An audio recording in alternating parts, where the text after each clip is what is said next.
I played the elevator game. Something went terribly wrong. It was pretty stuffy and crowded on the train. My class was excited about the class trip to New York, but the ride there sucked. We would have loved to fly, but neither our parents nor the school could afford it. It was impressive that even our shabby hotel was huge.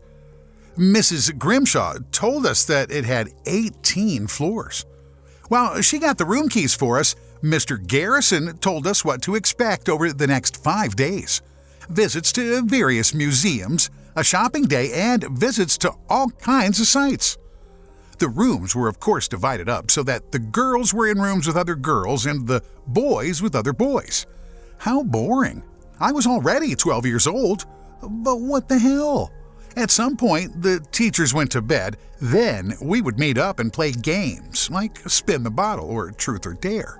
I shared a room with Eileen and Sarah, which was perfect because we were all friends. One by one, we took the elevator to the top. As there were so many of us, a real queue had formed. When it was finally our turn, Marius squeezed into the elevator. It was quite cramped with all the suitcases. "Do you have to do that?" I said. "Don't be like that, Tanya. I don't want to wait any longer. We've been standing here forever." "All right, but don't step on my foot." "I won't. Don't worry." "Hey, you know what? We should play the elevator game. This hotel has more than 10 floors." We three girls didn't know what he was talking about. We didn't know what an elevator game was. "Oh man, you have no idea what this is, do you?" "I'll explain it to you. First, you enter the elevator with your friends. No outsiders are allowed in. Not during the whole game. You have to start on the first floor. Then you go up to the 4th floor, then down to the 2nd, then up to the 6th floor, then back down to the 2nd floor. Next you go up to the 10th floor, only to go back down to the 5th floor. Here, you may come across a young woman. You are not allowed to look at her or talk to her, not even if she asks you strange questions. Then you press the button to the 2nd floor. But if you've done everything correctly, the elevator goes up to the 10th floor. However, this is not the 10th floor, you know, but that of another world. It's dark and haunted. So are you in or are you scared? To be honest, the three of us had expected it to be something similar to Spin the Bottle. Something, you know, where someone has to kiss somebody at the end, rather than a trip to the spirit world. "What happens if you talk to the woman?" asked Eileen. "You better not, it says on the internet. It lets her into our world. She then follows you home, kills you, and takes your place." "Oh, you're full of it," I said. "I don't believe a word." "I didn't make it up.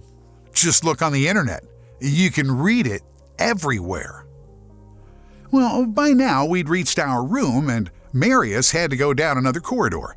As we were unpacking our suitcases, I received a message. It was from Marius, of course. He sent me loads of links, which I immediately showed to the girls. And he was right. There were a lot of reports from people who had played this elevator game. Most of them warned you not to try it. There was something else under the links. "Come to the elevator at 11:45 and we'll play." The game sounded kind of exciting, but he could kiss that goodbye. Of course, we would go over to Amelia's tonight. That's where all the boys were going. We'd also heard that she'd brought a few beers. The weird elevator game didn't stand a chance against that. We waited patiently until 9:30, which was when Miss Grimshaw made her rounds and told everyone to get some sleep and stick to the rules. We agreed with her and yawned to show her that we were already pretty tired. When she left our room again, we got out our toiletry bags and put on our makeup for the meeting. Shortly after 10, we went over to Amelia's and we were handed a beer straight away. That was nice, but this place was full of girls. "I guess the boys are still to come?" I asked Amelia. "Oh, haven't you heard? Mr. Garrison is secretly watching some stupid martial arts event on pay TV with them. They're not coming tonight." I nodded and pretended not to mind. In truth, the three of us thought it was pretty stupid. Instead of playing spin the bottle with some pretty boys, we did our hair, drank the disgusting beer, and watched models on TV. Shortly before 11:30, I remembered the message from Marius. Without a word, I held the WhatsApp message on my cell phone out to the other two. They nodded. We told the others we were going to bed and then left. We could see from a distance that Marius was blushing when he saw us wearing makeup and provocative outfits. He wasn't usually the type to have much to do with girls. "There you are. I thought you had your pants full," he said, and fetched the elevator. "We're not scared, but we're surprised you're here instead of watching sports with the others," Sarah said. Somehow he looked a little sad now. "You know I don't fit in with them, and I don't care about martial arts." It went ding, and the elevator opened. It was ridiculous, but I had a bad feeling when I entered the elevator. I think the others felt the same. First, we went down to the first floor. That's where the game started, after all. We were lucky. Nobody wanted to get in at this time of day. "Okay, let's get started. We're going up to the 4th floor." Marius pressed 4 and our pulse rates increased. It was somehow quite exciting, better than doing each other's hair for hours. We arrived on the 4th floor, the doors opened, and nothing happened. "Okay, we're moving on, down to the 2nd floor." The doors closed again. Nothing happened on the 2nd floor either. "Okay, now we're going up to the 6th floor," said Marius, and he pressed the button. "Nothing happens here," complained Eileen. Of course not. Nothing happens until the end on the 10th floor, unless the woman gets on the 5th floor, but I don't think so. If she does, ignore her at all costs. We had now reached the 6th floor, and Marius pressed the button to get to the 2nd floor. Everything was normal there, too. "Okay, now we're going up to the 10th floor, but nothing happens there yet, only at the end," explained Marius. And he was right. The doors opened and the corridor looked exactly as it should. A beautiful blue carpet, bright light, and nice pictures of different plants hanging on the walls. Nevertheless, my heart started beating like crazy. This time, Marius didn't say where we were going, but we all knew. The 5th floor was our destination. That was the floor where the strange woman sometimes got on. The ride down felt strange. My body tingled a little as if it was electrified. I got goosebumps when the door opened. Then we were all relieved. There was no woman to be seen, and the corridor looked normal. Thank goodness. "Okay, now I'm pushing the 2nd floor button, but we're going to the 10th if everything goes smoothly. If anything seems weird, don't get out of the car. Getting back home isn't easy," said Marius, and he pressed the button.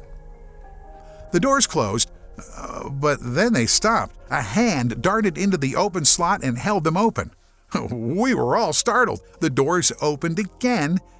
A young woman with long black hair wearing a business outfit climbed into the car with us. We all stared straight ahead and tried not to notice her, although she looked pretty normal when she entered the elevator. The elevator doors closed. There was a clear sense that it was ignoring the order to go down. Instead, it went up. It had worked. "Do you kids play games like this often?" said the strange woman. How did she know what we were doing? Could it be that she really was the cursed woman from the netherworld? We continued to stare straight ahead and didn't make a sound. "Do you think your parents will miss you much when you're dead?" she said. Now, she kind of sounded like a witch, and I noticed that Eileen was crying. "Don't answer her. Ignore her," I said. Unable to believe what I had just said, the woman turned around so quickly and looked me straight in the face that I felt as if she had teleported there. She was only a few centimeters away from my face. She also looked different now. Her skin was pale and her eyes seemed to be bleeding. "What are you saying, girl? Don't you want to talk to me? I can help you." Ding! The elevator stopped on the 10th floor. "Don't go out there. Stay with me forever." Without thinking, all 4 of us sprinted out of the elevator into the hallway. It was only when we were a few meters away from the witch that we noticed how dark it was. The lights weren't working properly. Many of them were flickering or hanging from the ceiling. It even got darker when the elevator doors closed again. Still, the disgusting woman had disappeared. "Where are we?" Sarah asked in a broken voice. "Oh man, this is it. The other world. Look at this. The hotel is completely destroyed," said Marius. Indeed, it was. Not only were the lamps broken, but many doors had been kicked in and the wallpaper was hanging off the wall. We went back to the elevator and pressed the button, but it didn't come, not even after several minutes. So we decided to look for another way. Maybe there was another elevator.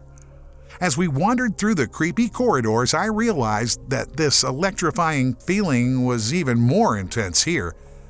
There was something written in big letters on the wall next to a room that had a door that had been kicked in. Hail Azael. I knew the name Azael from my religious lessons. It was a demon from hell, and there were obviously people here who worshipped him. We heard a noise from the room with the kicked-in door. Something had fallen over. "What was that?" whimpered Eileen. No one answered at first. Then Marius took heart. I think he felt responsible. He wanted to protect us. "It was probably nothing, or maybe a rat. I'll go and see, okay? And then we'll go on. We'll be back in our rooms in half an hour." I wouldn't have thought he was that brave and mature. He took a step forward and stood right in front of the smashed door. It was dark in the room, so he couldn't see much. "Hello? Is anyone there? We just want to go home. There are 4 of us. If you don't want to help us, leave us alone." Smiling, he turned to Eileen, who was really beaming at him. He made her feel safe and strong, at least until the moment the spider bit his head off. It happened so quickly. The monster wasn't actually a spider. It was a cross between a human and a spider. At least the head looked human, except for the 6 eyes. The rest was slimy and hairy and looked a lot like a spider. Marius didn't stand a chance. It jumped out of the room and landed with its body on Marius' shoulders. It had 6 legs wrapped around him, while the sharp teeth that covered the whole lower part of the spider's body devoured our friend's head. We all screamed and ran. We could no longer help the poor thing. We turned down another corridor and just kept running. Once again, we turned off at the end of this seemingly endless corridor, but immediately regretted it. The whole corridor, right up to our feet, was full of undead who were now all heading in our direction. Eileen couldn't slow down fast enough and fell straight into their arms. The hungry zombies immediately pounced on her, grabbed her, bit her ear off, bit her stomach and face. That was even worse to watch than Marius's death. The other undead, who didn't get anything from our friend, now concentrated on Sarah and me. I quickly grabbed her and we sprinted in the other direction. The monsters were faster than I thought. They were chasing us. At the end of the corridor, I could see something. It looked like an elevator. At last, Sarah howled and I literally had to drag her behind me. "Please run. There's an elevator. It's just up ahead. It's not far. Hurry," I said. Then she slumped down. "I can't do it anymore. It hurts so much. They scratched me when they took Eileen. It hurts so much." Her skin turned quite pale. There was indeed a deep scratch on her arm. The whole wound was greenish in color and shimmered strangely. Sarah, keep coming. They'll be here soon," I shouted. She answered, but the answer was no longer human. It was a grunt or a moan. And she snapped. Not at me yet, but I thought she would soon. She was infected. With tears in my eyes, I ran as fast as I could to the elevator and pressed the button. And sure enough, the elevator came. I quickly jumped in and pressed the button to the 2nd floor. The main thing was to get out of here. When the doors closed, Sarah was only a few meters away from me. I went downstairs and started to cry. With sadness, but also with relief. Then I remembered that it wasn't over yet. I had to go through the sequence of floors that Marius explained to us. The door opened and I saw another ruined corridor. Again, there was something written in big letters on the wall. "The demon lords are coming." I didn't even want to know what that was about and pressed the button. The elevator moved on. When the doors opened again, I saw a bunch of undead again. But they didn't see me. They were fighting with a group of people. There was a young, blonde girl, a tall, dark-skinned swordsman, a boy with a revolver, and a few others. I think they saw me too, but I didn't want to have anything to do with the undead and drove on. When I arrived at the fifth, she was standing right outside the door this time. She'd been waiting for me. Of course, she stood right next to me and put her dead hand on my shoulder. "Where are your friends, sweetheart?" said the witch from the in-between world. Again, I started to cry, but I ignored her. I kept going, and finally the elevator went down at the end of the hall to the first floor. I was so excited, I didn't want to see the undead or the ruined hallways again. The doors opened, and I saw the entrance to the hotel. It was bright, and there were lots of people in the foyer. I was home. "You better stay with me, little one." "No," I replied and left the elevator. It seemed to be mid-morning already. We'd been out all night. I was shocked to see that I had blood and other stuff on my dress, but I didn't care. From the foyer, I could see Miss Grimshaw standing outside the hotel with my class. I'm sure she was worried. I walked quickly out to her and the others. Miss Grimshaw, something bad has happened. Marius, Eileen, and Sarah are dead."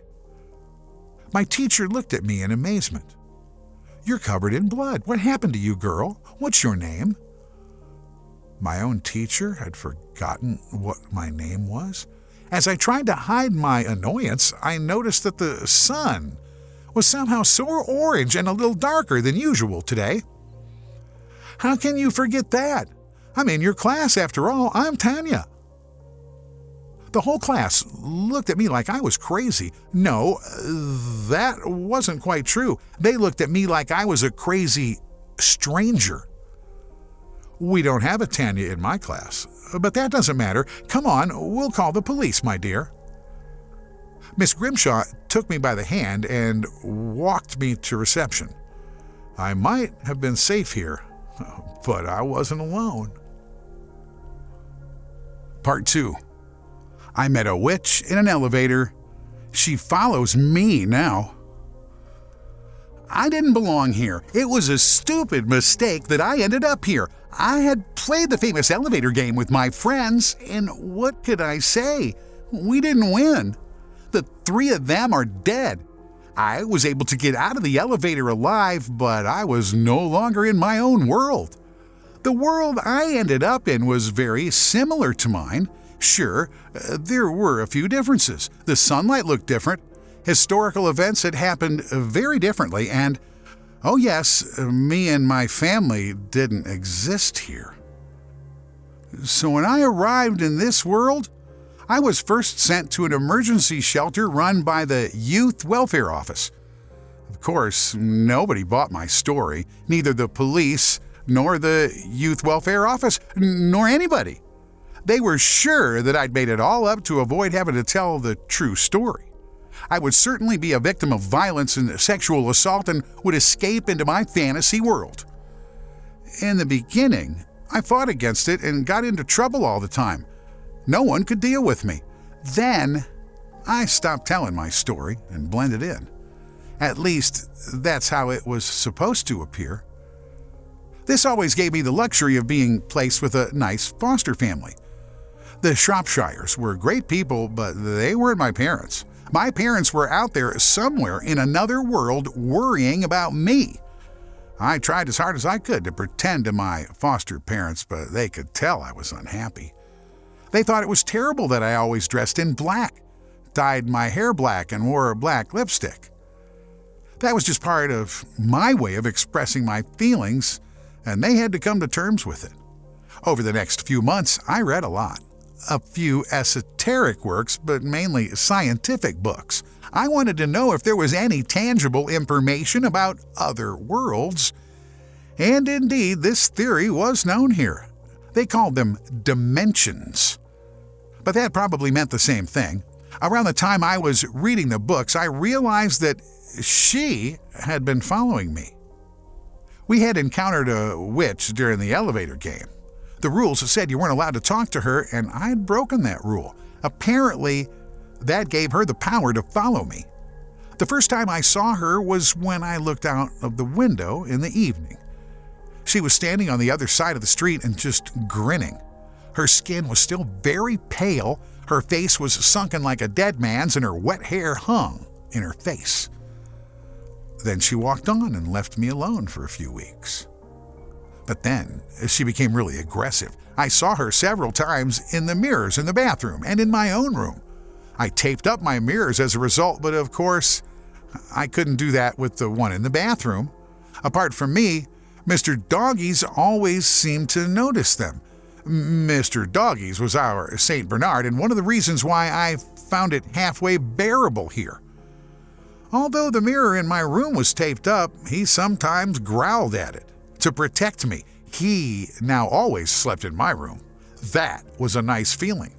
It also seemed to me that the witch had put some distance between us. Maybe she was afraid of dogs. It was just before Christmas, and I had almost forgotten about the witch.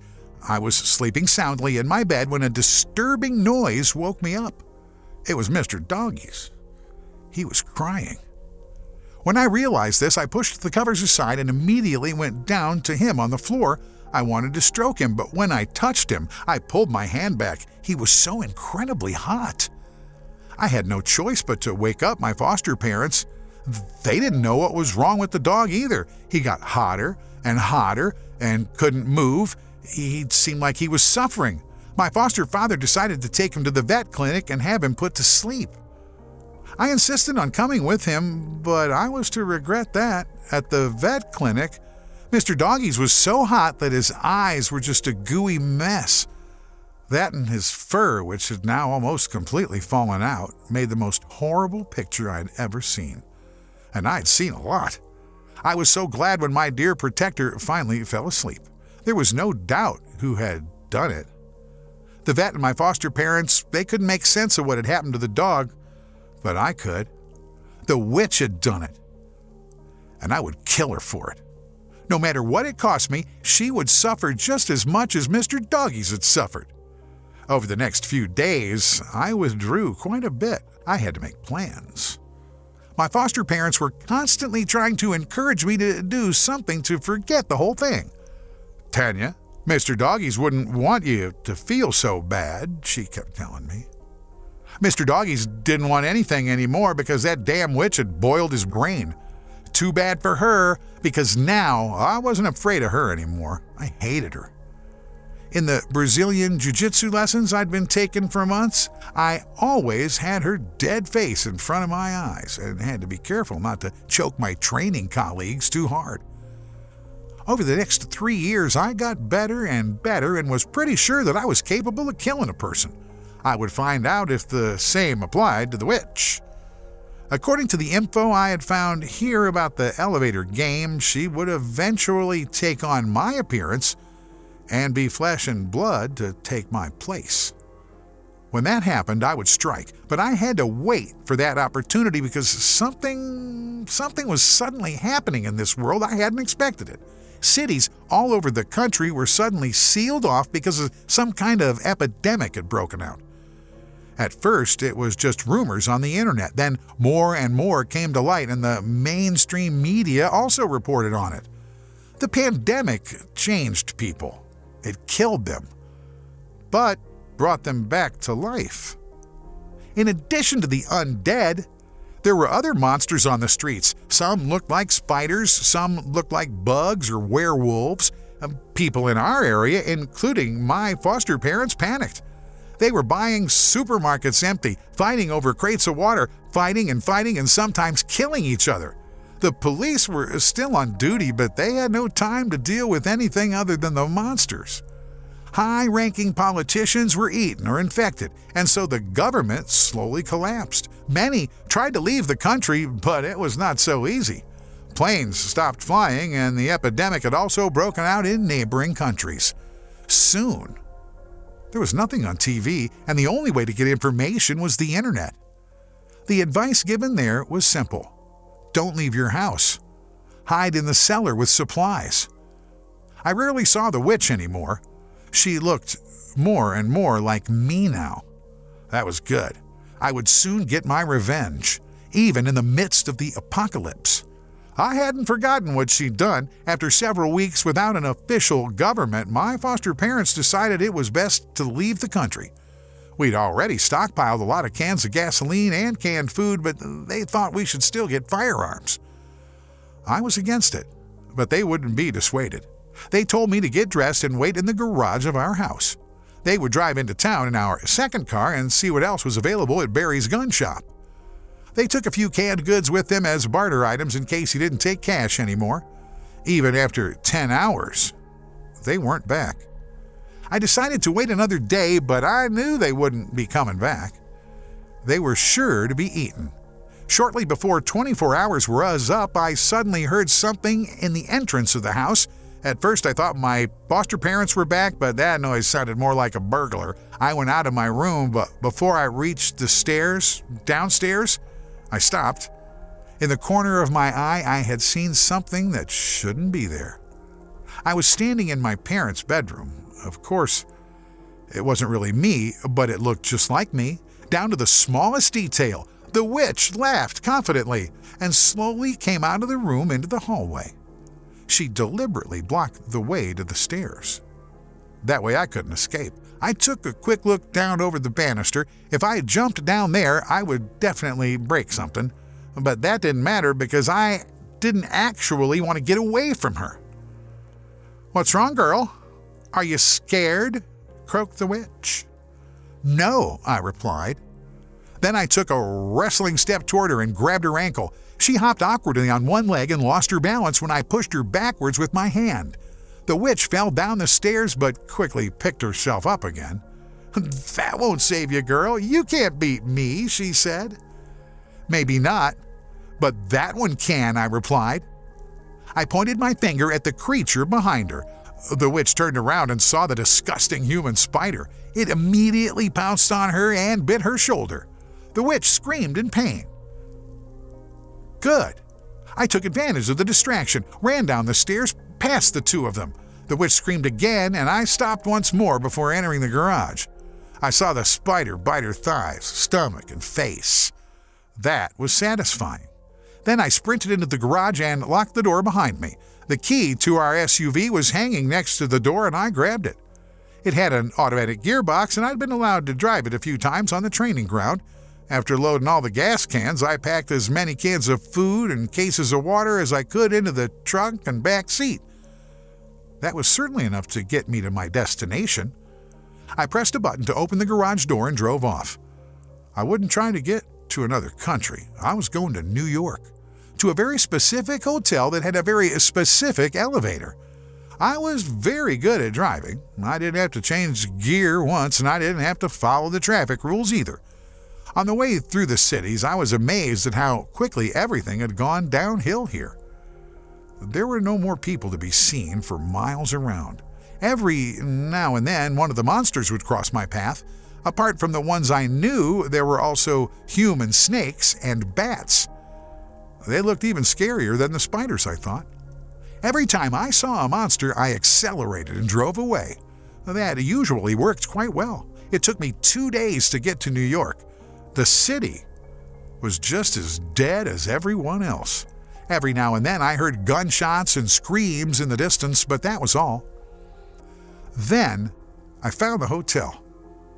As I looked at it, I thought that I had not only traveled between worlds, but also in time, because while playing the elevator game, we saw a world which the hotel was abandoned and inhabited only by the undead and spiders.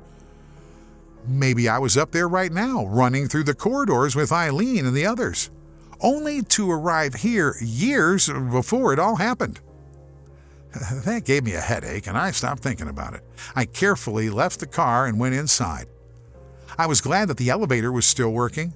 As Marius had taught me back then, I went through the floors. This time I knew that the witch wouldn't get in on the 5th floor. She was now spider food.